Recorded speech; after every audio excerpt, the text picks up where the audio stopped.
So I was born and raised in Australia, as people may guess when they hear my accent.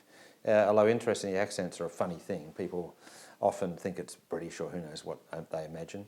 So as a young man or young boy, I moved around my dad's career and lived in lots of parts of Australia. I was fortunate enough to start travelling when I was quite young. In fact, as a 16-year-old, I and a friend went on a extended holiday through Southeast Asia.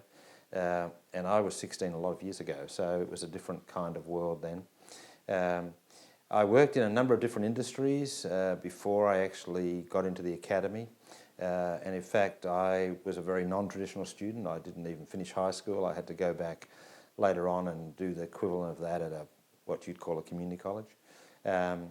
And then studied, worked, went backwards and forwards. Ultimately, after finishing my master's, which I did in a university in Canada called Queen's, kind of fell in love with the industry of higher education. Became a full-time faculty member back in 1990. And so I've spent the last 25 years in higher education. The first part of that was all in Australia, though spent periods of time in both the UK and in Asia.